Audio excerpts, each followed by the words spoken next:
This is Quakecast 58.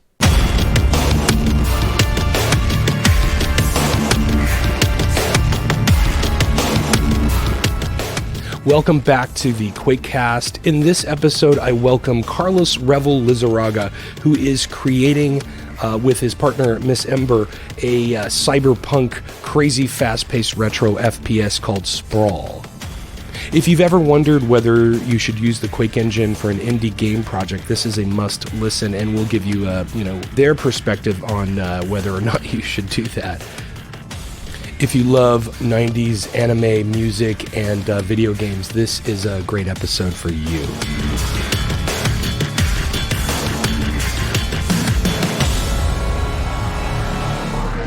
My name is Carlos. I am primarily a music producer. I do pop music, dance music, all kinds of stuff. I got into music because of games and primarily doing mods for Halo when I was a kid.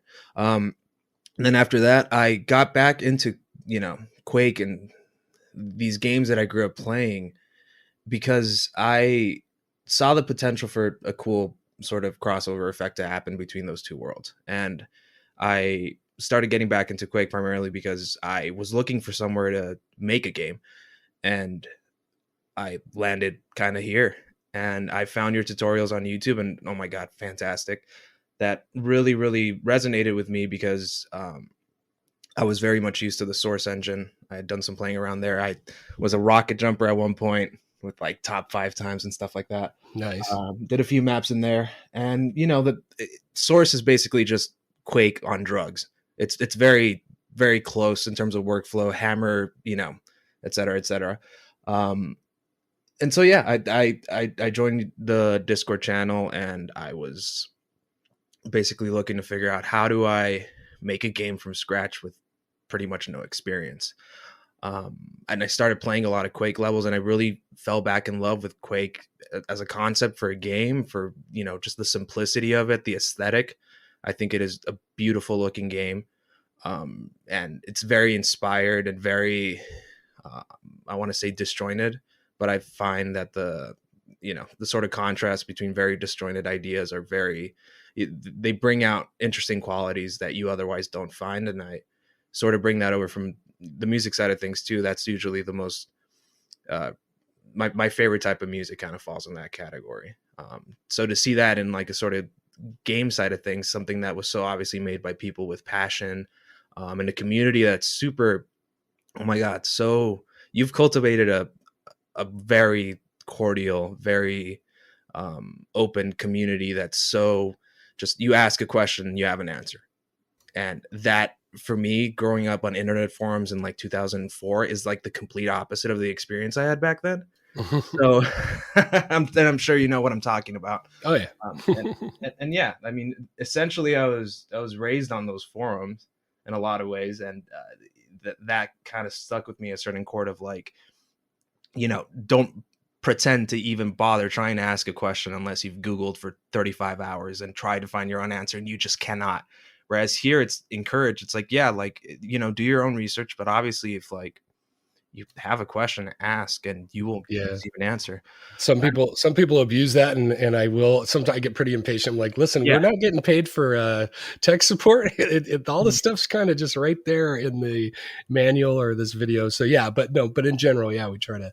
Yeah, so it's a great community. I kind of was looking back at some of your screenshots that you posted before of some of your work, and you have like this Morrowind Quake level looking thing that you did. You're doing a really nice kind of cyberpunk-ish or tech-based thing. Yeah, just the last couple of days you posted. So yeah, you're an active member. I mean, hopefully. You get to play something at some point. I know. Yeah. I was thinking about that too. I'm like, I probably should have put something out before we had a conversation. I mean, like I said, I joined to make Sprawl basically. And that's why I got into it. And a lot of the stuff that I was posting was about Sprawl.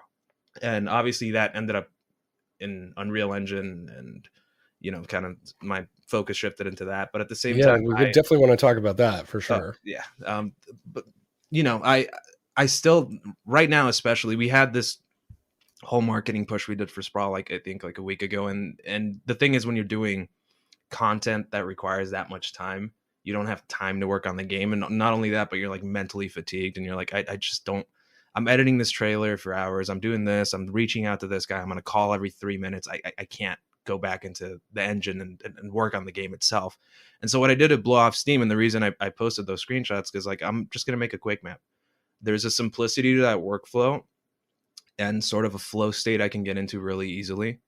And even now, like right before we got on this call, like I'm working on that map, and it's a lot of fun because now I'm coming back from the sort of Unreal Engine workflow, and I'm kind of doing the whole making little pieces of maps and then kind of slamming them together. It's a lot of fun. It's a lot of fun. Cool. Yeah.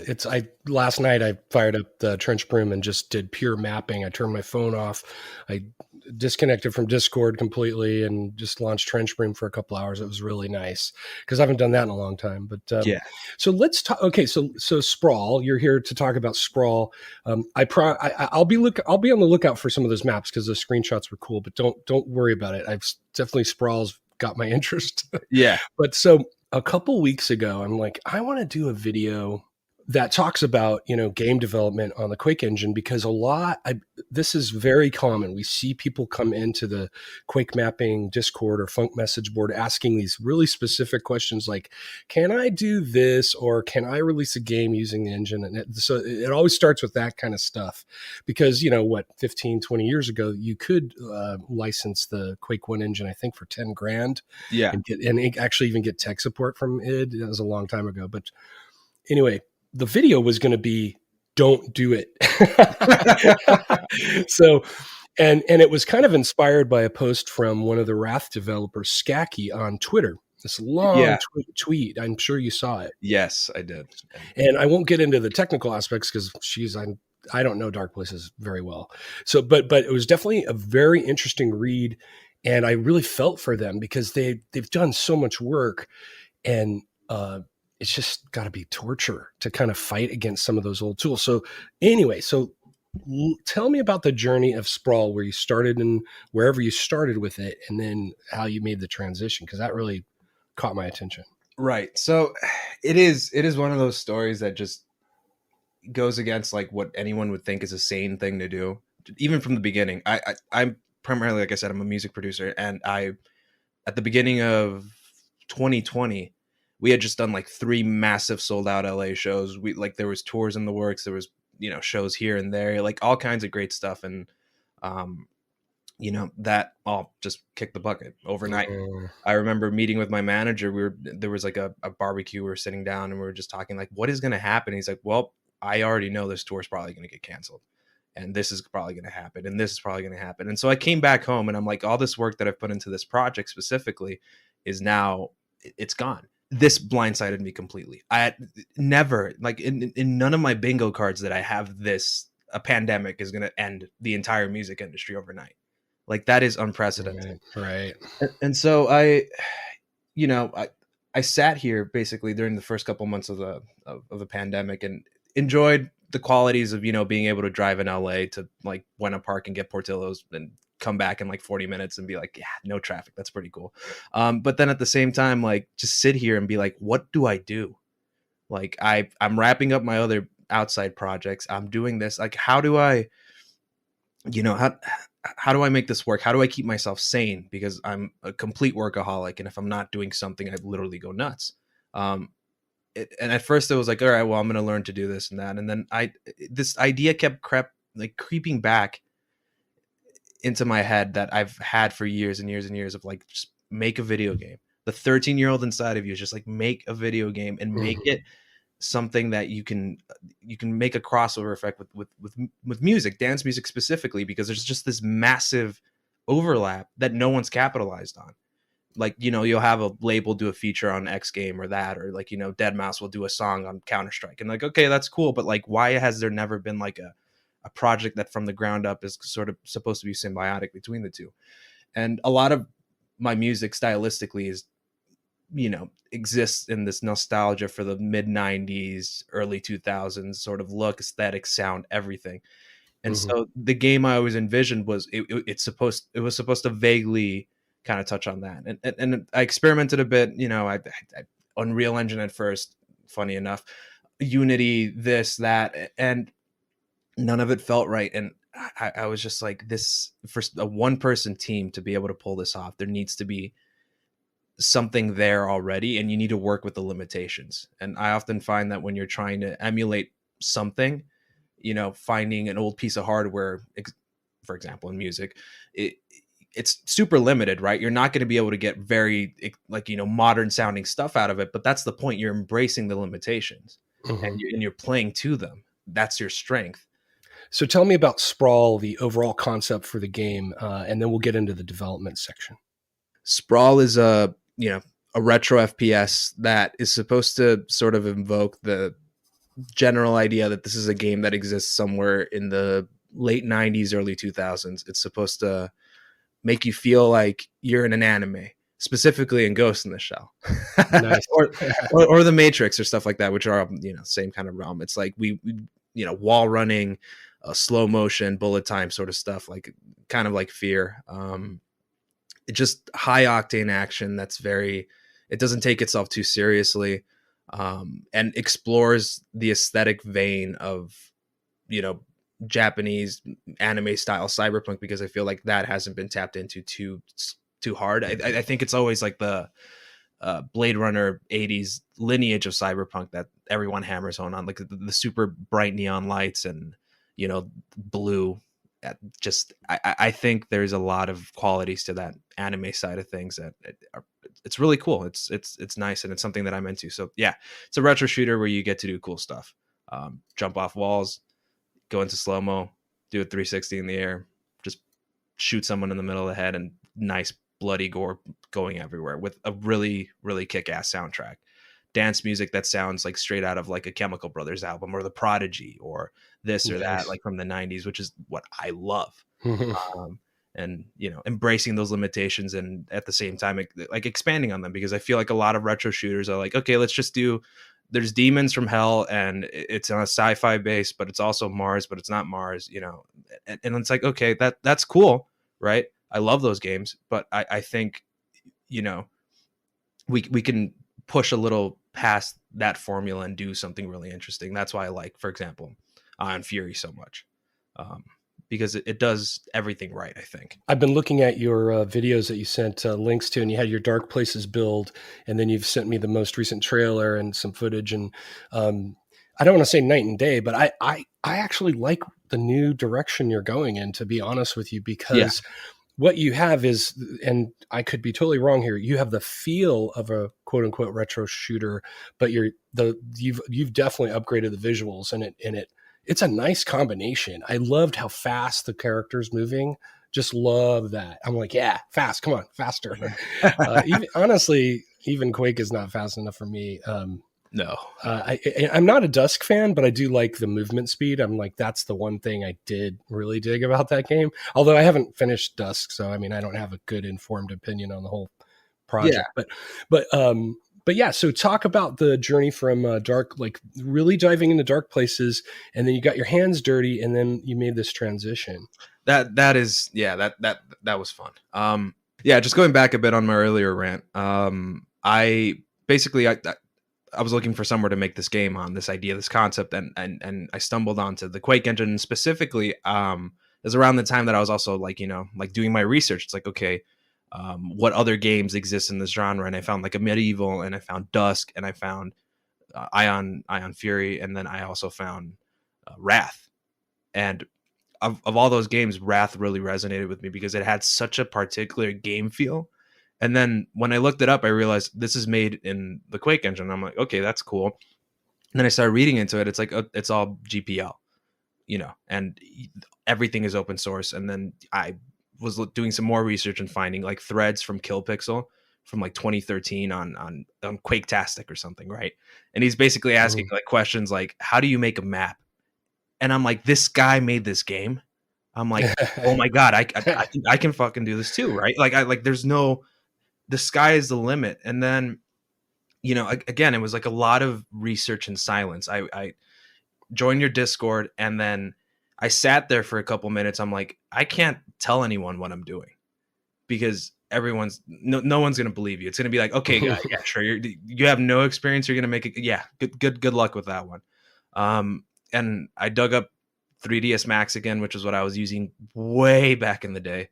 Wow. Again, and like I started getting familiar with it. I got back into the groove of things, and I'm like, all right, let's figure this out. And then my first thing that I wanted to do is like I modeled something. I modeled a shotgun, and I'm like, all right, I want to get this in the game. This is going to be my litmus test. If I can do this, then the rest will fall into place. Again, it was a lot of research on dead internet forums. It was a lot of research into Dark Places as an engine. This is before I realized FTE was even a thing. And had I known that back then, I would have totally done FTE instead, I think. But yeah, I mean, not to knock on Dark Places. It's just, I think, having Spike in your Discord and just being able to ask him a question about the engine is invaluable. Right. Whereas for Dark Places, it was a lot of searching dead internet forums, archived forums, like posts that vaguely allude to the problem you were having, and you trying to figure it out kind of by like throwing things at the wall and seeing what sticks and being like, all right, this is, I guess that's how you fix this strange problem that no one's going to know how to fix. But yeah, the first thing I did was trying to get this shotgun in the game. And I was doing a lot of research, and I was trying to figure out, okay, like, how do I export this to work? It was a lot of setting up workflows that once you got into the groove of them made everything so easy. And I found this MD3 file exporter for 3ds Max that was still being updated. And I'm like, oh my God, no, that's wild. I was like, no way that this just exists. And then I also realized it's like, hey, you don't even need to rig your stuff to animate it for vertex animation, right? It'll just work. You can just move something and animate it in keyframes and then just send it out. And it's at such a low frames per second, 10 FPS, that the lower quality animation is going to get destroyed anyway. Like, it doesn't matter. It's kind of a quality. It's a charm.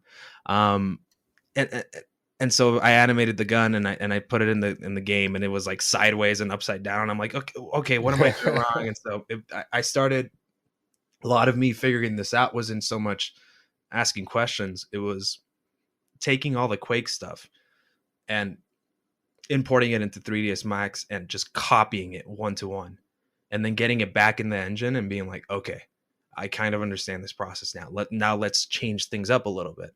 And I think even in the video that I sent you, you can kind of realize that like a lot of that stuff is like very clearly 1-to-1 analogs to just Quake 1 things. And that was super intentional as sort of like a proof of concept. Like I have this thing. And everything you're seeing in that video, by the way, I could send you that copy of Sprawl and not be breaking any laws. Like, everything in there is mine. Nice. Everything, from the ground up. And that took a couple months to do. Yeah, you got that together pretty quickly, because I just was looking for your screenshots and things, and I saw all your posts. I'm like, wow, Revel really posts a lot. I didn't realize, and they're just with the amount of time that you spent. Yeah, it was a lot of work, but you got a lot done in that short amount of time. It's pretty impressive. Yeah, I mean, workaholic with nothing to do. Yeah, you're all locked up. Yeah, exactly. I was pent up. I was like, I can't write music unless I have a reason to do it, and my reason to do it is like, oh, it's going to end up in the video game. And like, that's sort of what I was doing. Like, I had already teed up all my releases for this year, like last year, because that's typically how it works in music. Like, you sign to a label and it's like, okay, our schedule is booked up for the next 12 months, so you'll see your song come out in a year, and you're like sitting there like, okay, thanks, that's nice. So yeah, like, I already had all my releases for this year. So I was like, I quite literally had nothing to do, besides every once in a while, like, okay, you want to hop on this album and do X song? And I'm like, yeah, sure. That'll pay my rent. Fine. So now let me ask you, like, so what was the moment that you started kind of doubting the workflow? Because you're talented, and you actually have chops and art chops and 3D chops. I can't even imagine kind of hitting all the roadblocks that you would hit. So what was that moment where you're like, maybe I should switch gears? Quake C. Oh, do tell. Yeah. So everything else I could kind of put together pretty decently. And it was fun. It was a lot of fun working on those maps. And, making the weapons and the sound design. That was because there's a strict sort of limitations when like you want to make something sound old school. And I did try to get it back down to that sample rate and like do everything. So it was like I just couldn't stand it. So I ended up just doing everything like at a 24 etc. Like super modern sounding stuff. But Right. I mean, that was a lot of fun too. Like everything about working on Sprawl was fun until I got to the Quake C side of things. And there was a lot of work with that because you are working with GPL code and whatever, and you have tons of things to reference and this and that. But like I wanted to set everything up. My first goal was basically replace everything in the engine with your own assets. Done. And I did that. Everything in the engine was mine. Every sprite, every model, every gun, every item pickup, everything I replaced. It's like, okay, now let's move on to code-based stuff. Let's start gutting it and building it back up from the beginning. And then it's like, all right, where are the tutorials? Nowhere. There's no dump truck for Quake C. I'm sitting there like, oh my, what am I gonna do? Trust me, I know. and my programming knowledge was extremely limited, like pretty much non-existent. So I was like, all right, well, I figured the other stuff out. I'll spend a couple months doing this now. And so I did end up finding like some university PDF file that just has all this Quake C information that I don't know why it even exists. But it is hosted on some college server or something. And I was reading through that and I was slowly figuring it out. And, you encountered all kinds of weird issues that you had no idea that could even happen just because you changed one line of code. Like I remember I was working on like a sort of Shambler analog and I needed to attach like a lightning model to the top of it because you can't have, one of the limitations that I can touch on is like you can't have transparent textures on models. Even if you're using, like, you can have them, but the engine won't know how to sort them. So everything will have this kind of like weird phasey translucent effect to it, where like it looks like everything's inside out. And so my solution to that is like, okay, so I'll have my MD3 model guy for my enemy character, and then I'll attach this projectile to the top of his head. And that will have the transparent texture. And then I set up everything perfectly. I did it in the Quake C, and I loaded it up, and he was invincible. I would kill him, his gibs would come out, and then he would just stay alive. I'm like, what is happening? Like, oh my god! And then of course I finally got fed up because I couldn't find any information on it. And I'm like, okay, I just need to ask in the Quake Mac being Discord, and I did. And then Spike comes along, obviously, because he has the answer to everything. And he's like, you probably are calling next think after this, or, blah, blah, blah. You're doing something that you would have never realized would cause that to happen. And I think that was the moment. And I was really far along by this point. I already had a map or two. Like, that's when I was like, this is going to be tough. But I still was going to embrace those limitations, and I was going to still like make this work on the Quake engine. And it wasn't really until like Hannah, my partner, hit me up and was like, I love what you're doing. Do you want to take this to the Unreal Engine? And I sat there and I was like, no. I'm done. I'm running. I'm almost there. Like, what do you mean start from zero? Are you insane? There's no way we can pull that off. And 6 months later, we have like what you said, it's night and day. And you didn't want to say it, but I'll say it. It is night and day. It's fundamentally different. I think if I would have just put it out on Dark Places or whatever, and it was never supposed to be a commercial project in the first place, it was always going to be a vehicle for the music, and just a fun experience that you could have, super open source and all that. Like, I think it would have still been fun. I think it would have been a cool little like project that it would have spawned out of, one guy's obsessive desire to make something. But now it's outgrown that fundamentally. Now I feel like it's something that it could stand on its own two legs and be perfectly sturdy, and an experience that can appeal to a lot more people because of it. Whereas what I made originally in Dark Places, because of those limitations that I was embracing, would have been a bit abrasive to a lot of people. Like, I remember you just brought up movement, right? You're like, Quake's a bit too slow. I think the first thing I did was up the player speed and then switch out the the mechanics for bunny hopping to the ones from Quake 3. So like you can see in some parts of the video, I don't have really in any of that first early teaser like big open stretches, but there's one part where I do, and you just see me go from 0 to 100 in like 0.2 seconds. Because like it was my only place where I could bunny hop. And yeah, now it's like we have the ability where like any sort of changes or fundamental stuff that you want to do to the engine, you can.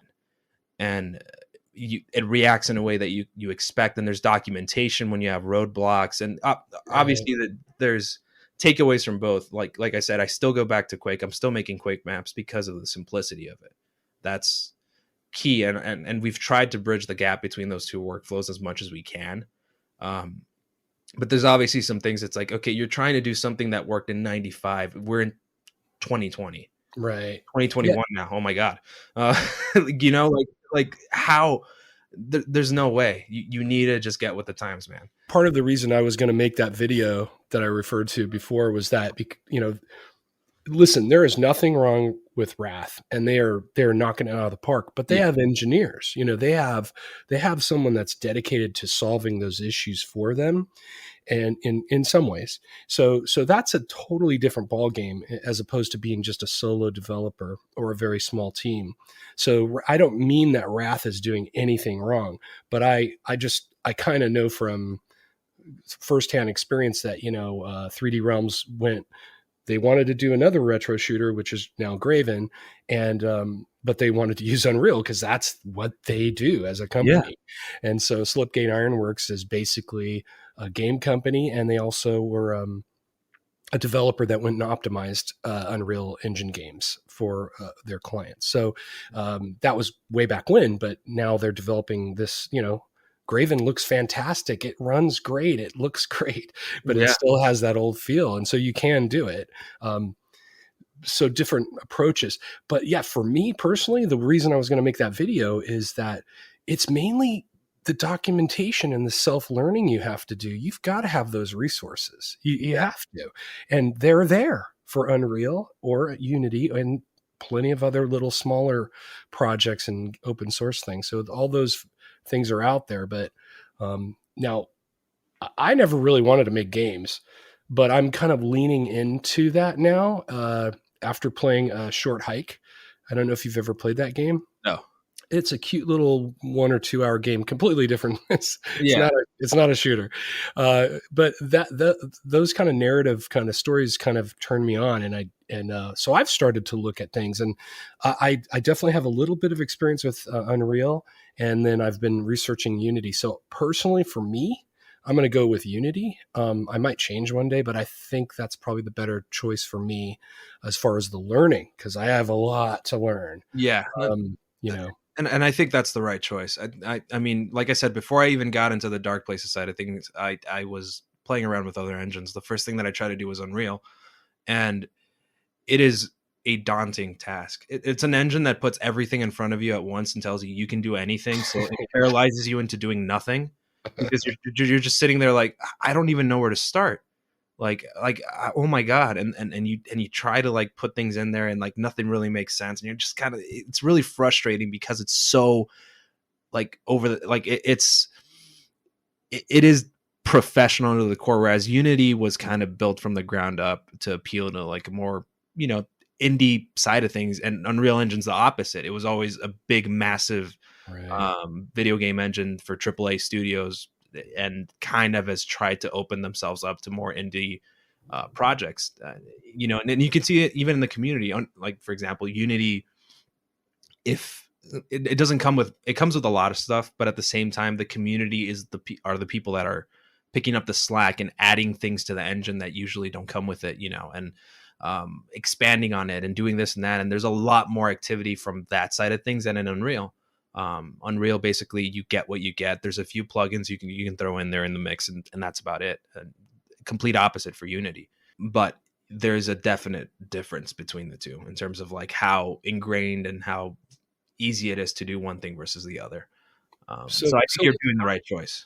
Yeah, and this is a long-term, like when I'm even older and more gray than I am now, you know, like, because honestly, and I wouldn't have thought about it until I kind of dove into Quake C, and I thought, oh, okay, like Quake C is pretty tough, and I've never coded anything in my life, and so I started learning things, and things started to click, and I thought, okay, well, there's so many C# resources out there for Unity that I think it would be a smaller leap to go to C#.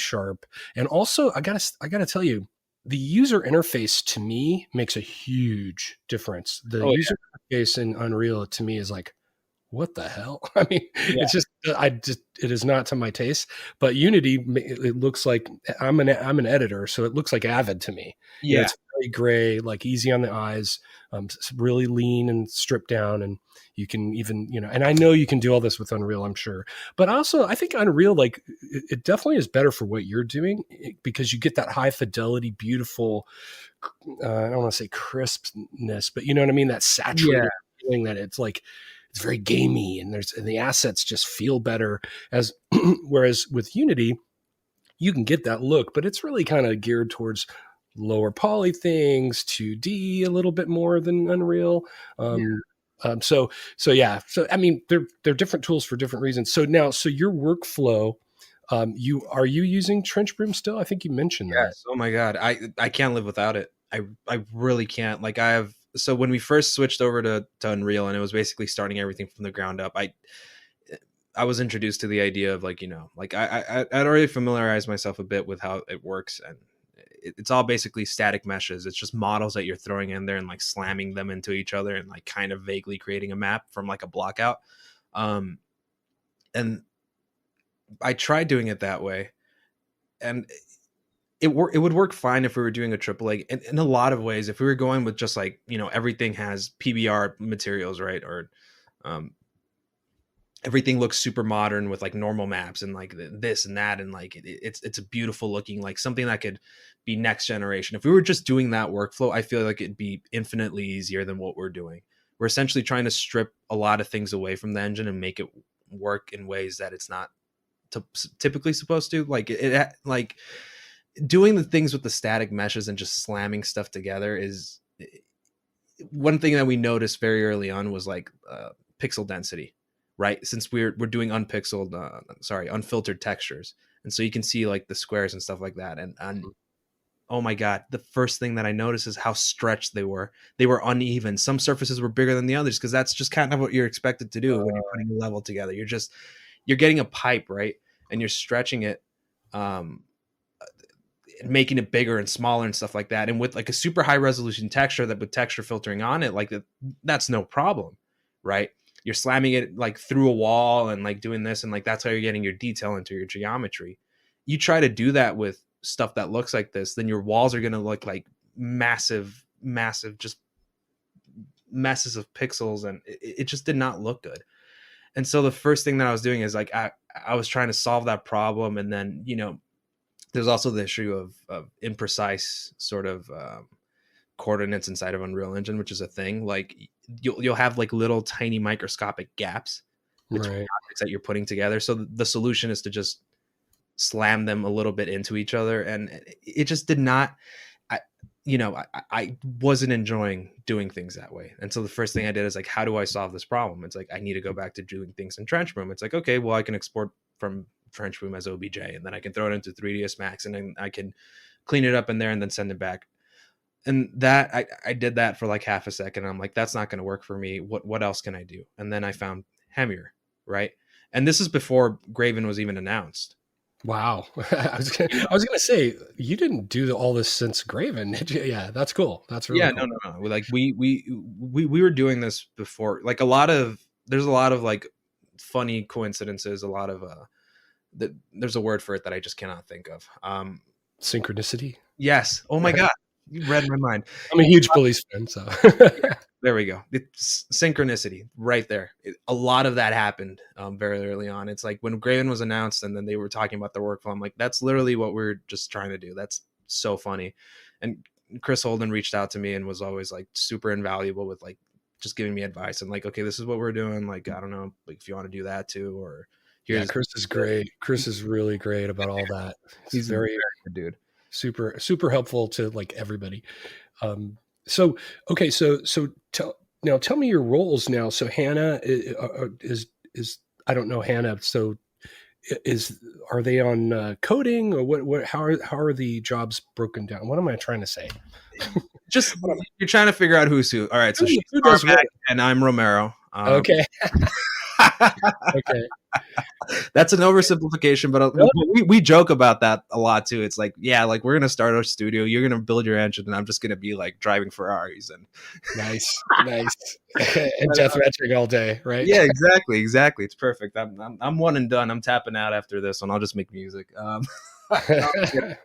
Anyway, yeah. So to get more into detail with that, she is a AAA games programmer that works out in Europe and is wonderfully brilliant. Oh my god, does the work that would take an entire team a month to do in a day, and does it well.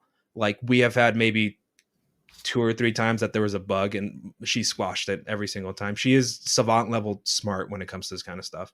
She has put together a lot of the mechanics and stuff independently of me. So that's the other side of things. She was already trying to make a game in Unreal Engine, but she was a programmer. And so her art was, Programmer art. Yeah. But the mechanics felt amazing. She sent me this demo and it was basically just the movement, right? A very early version of the movement that we've since iterated on, running on walls and the slow-mo and stuff like that. And I sat in there for 30 minutes with no enemy AI, nothing, just running off walls, jumping off things and being like, this is so much fun in and of itself.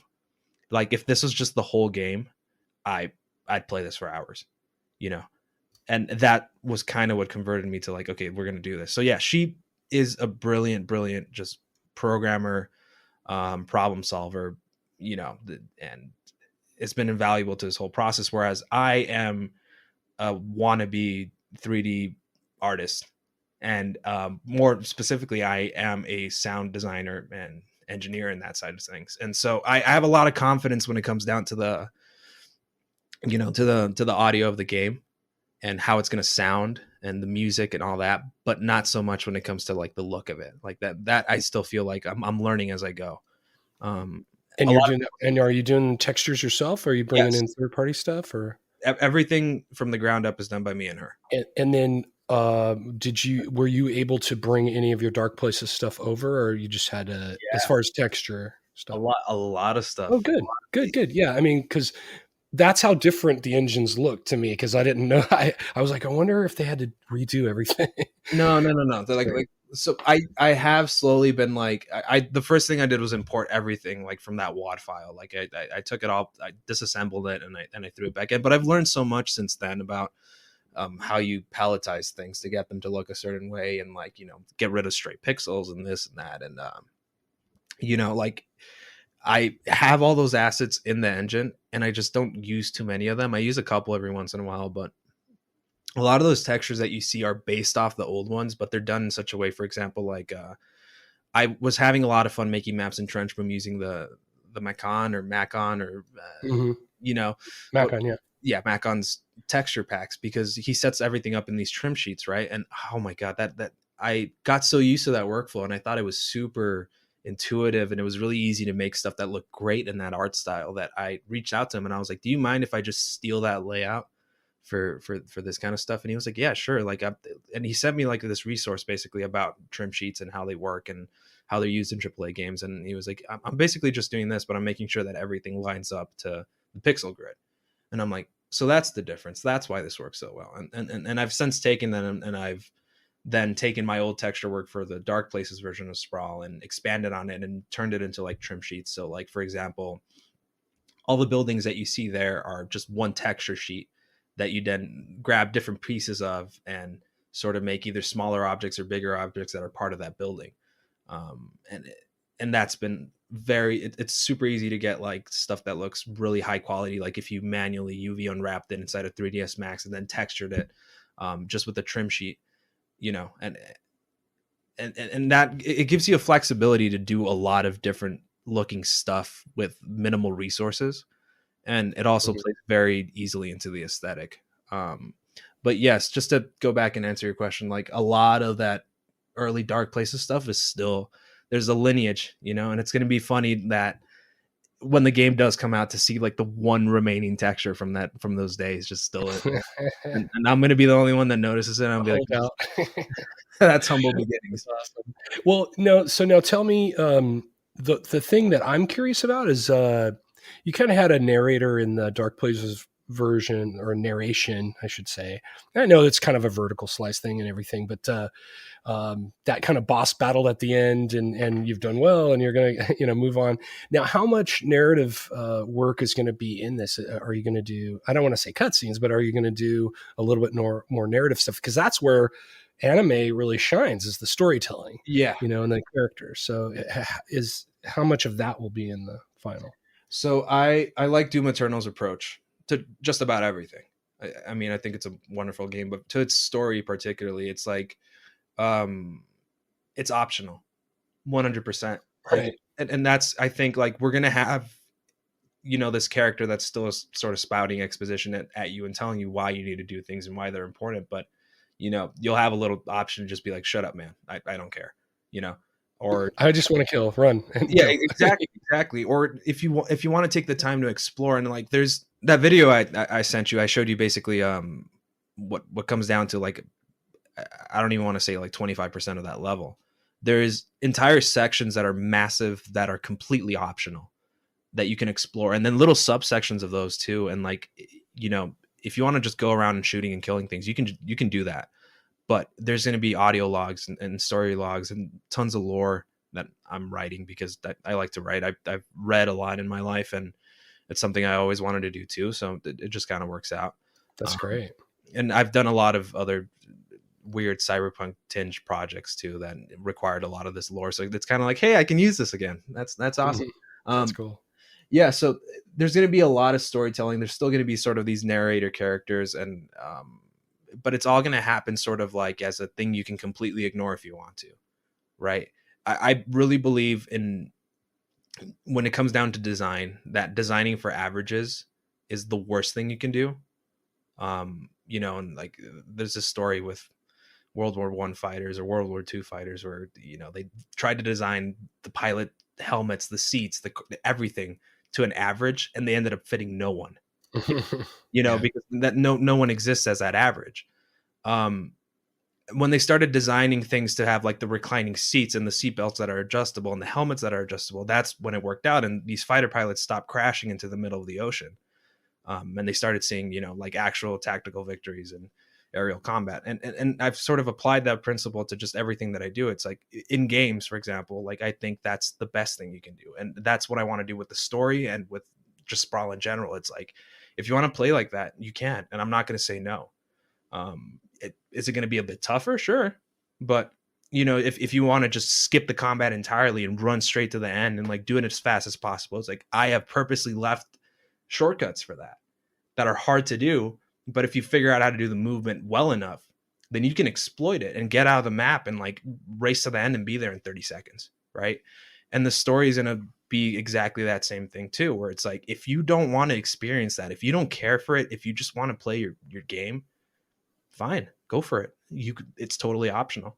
And I think that's going to be pivotal to making this thing work, because that's something that I've always hated about the games that I play. It's like, I don't want, like, I have more fun playing this way. Just let me do it.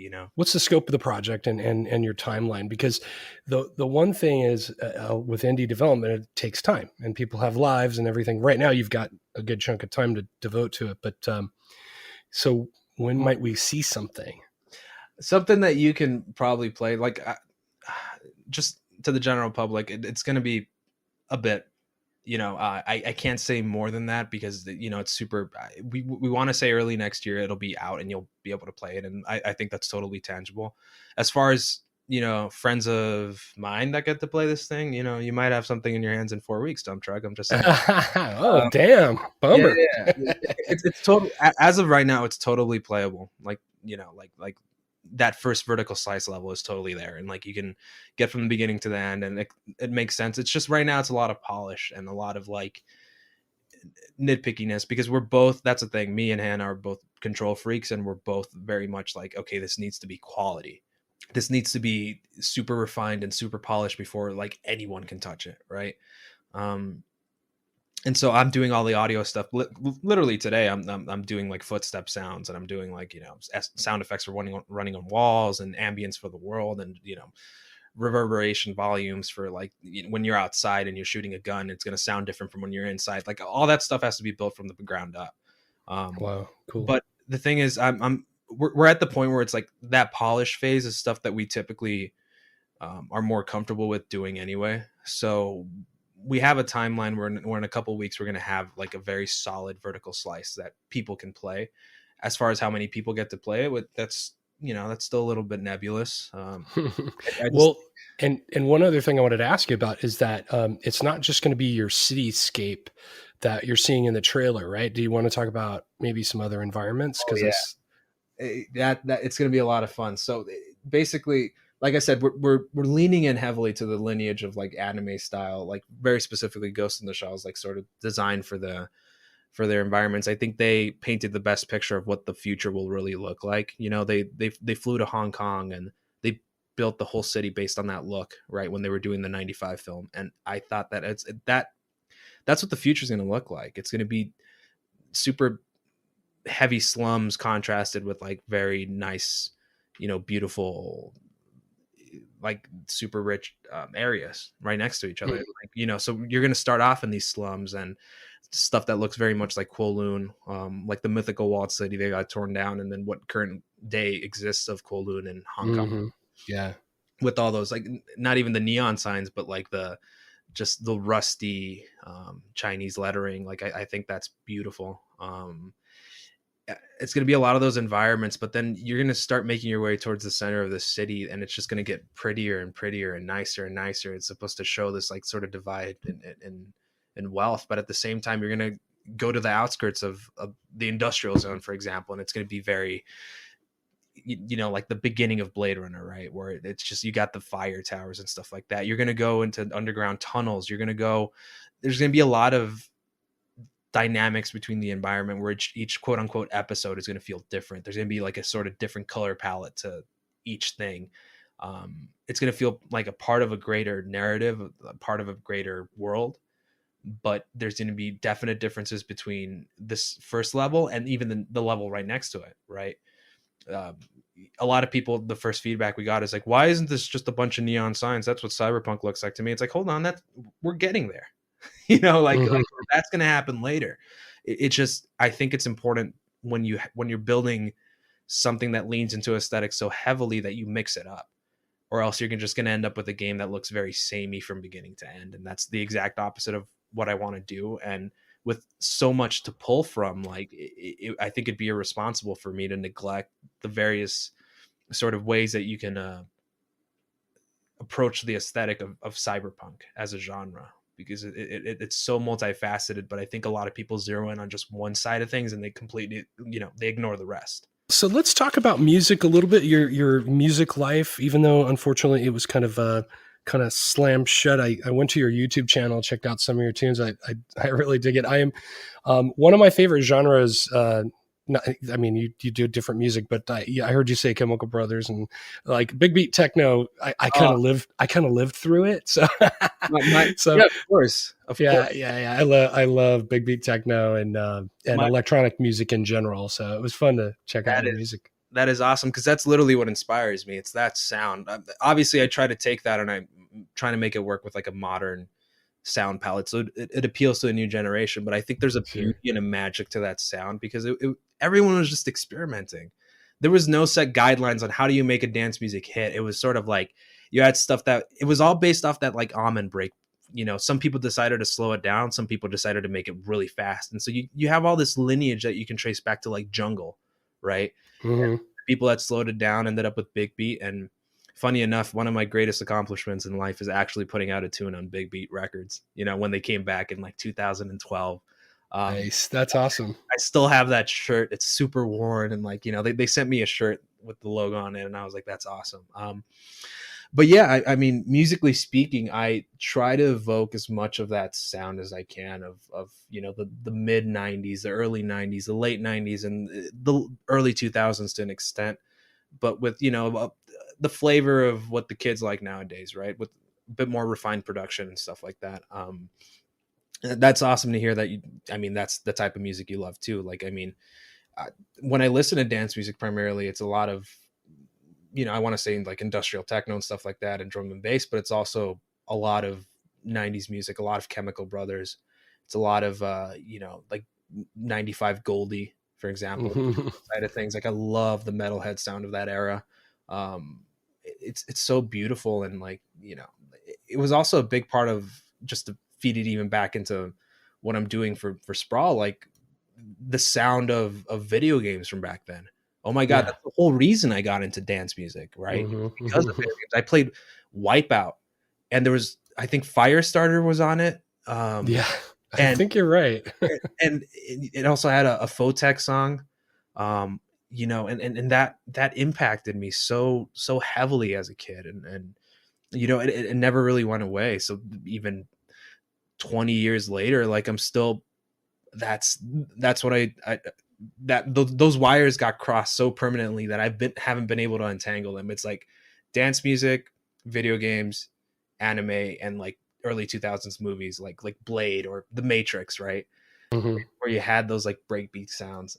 But yes, I am super inspired by that sound, the simplicity of it, the limitations of it, and I try to channel it as much as I can with my music. Obviously, that side of things has been cut short. Who knows if it's really ever going to come back at full capacity? I think we're entering a new world, and we need to sort of adjust to it, right? Yeah. I think the idea that things are just going to go back to normal and that we should just sit here and pretend like everything is going to go back to normal is not smart for a music artist, specifically one that's into the things that I'm into. Because dance music is, beyond anything, highly contextual. And what I mean by that is, like, it's not like,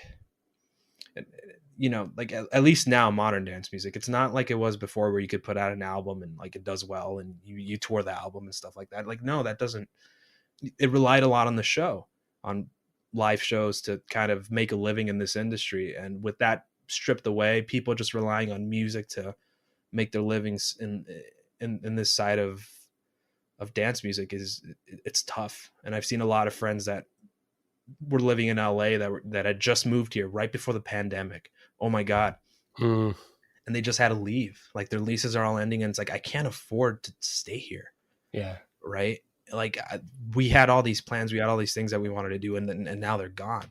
And I'm sort of like one of the last ones remaining, where it's like, okay, well, I'm staying here because, I have reasons to stay here, but I can totally understand, like, everything changed overnight, and it's tough to see it going back to normal, even with the vaccine in the picture. And, like, how long until we get the next one of these, right?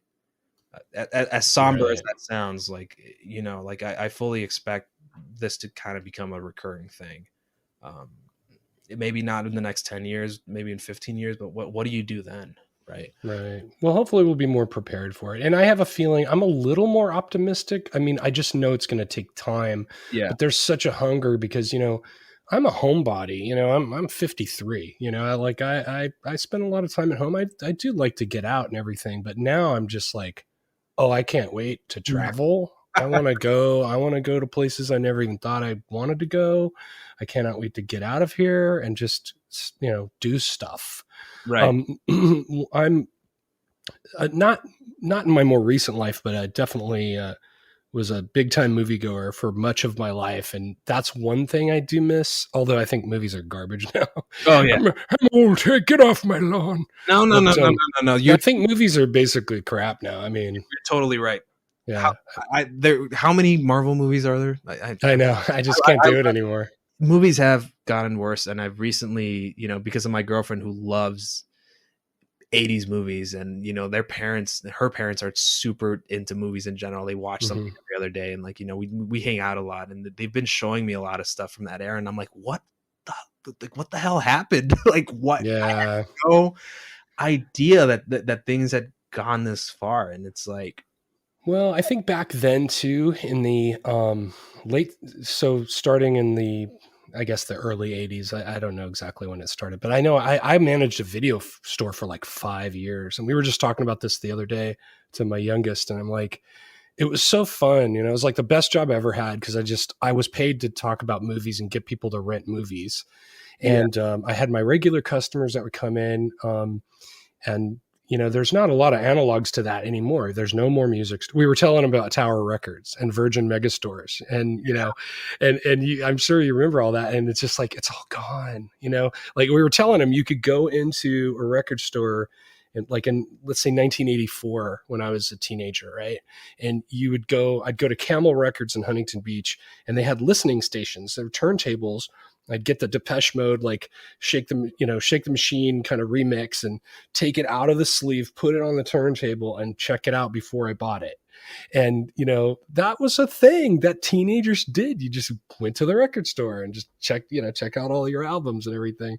Yeah. And it's just all that's gone now. And it really sucks. I mean, there's a lot of things to be thankful for and happy about, but, Yeah, no, but some of those things like God and video stores and movies, you know, have a lot to do with that era. totally 100%. And I think there's something to even be said about that experience. That physical experience was almost like a ritual that got you, like it prepared you mentally, like, right, like without being fucking like grandiose about it. Like it was the idea of going to Blockbuster and looking through the shelves and picking up a physical thing, a tactile thing that you could touch, and then picking out your candy and your soda, right? And then just like and that side of things, like I think we're gonna exit this pandemic with, obviously, like you said, with a desire to want to do things, but also like a sort of collective societal trauma about physical interaction with objects that you have, you know, no idea like who's been using them or what. Right. Oh yeah, that's all gone. That's gone.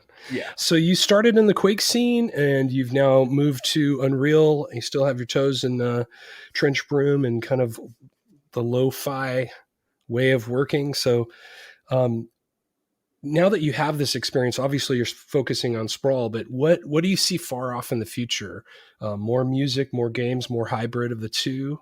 More hybrid of the two. I think that's the future of just everything in general. Like, I mean, it's only the one thing that I realized about this pandemic is that everyone in the music industry did one thing, and it was just play Warzone, right? As awful as I think that game is, it's just like they all sat around and they did that. And that's their primary way of like experiencing music and just anything, like socializing in general. And it's like a lot of people point to VR as being the future. It's like, oh, VR concerts. And I don't believe in that. I think that whenever there's something that's acting as a substitute instead of a replacement, then it's not going to work.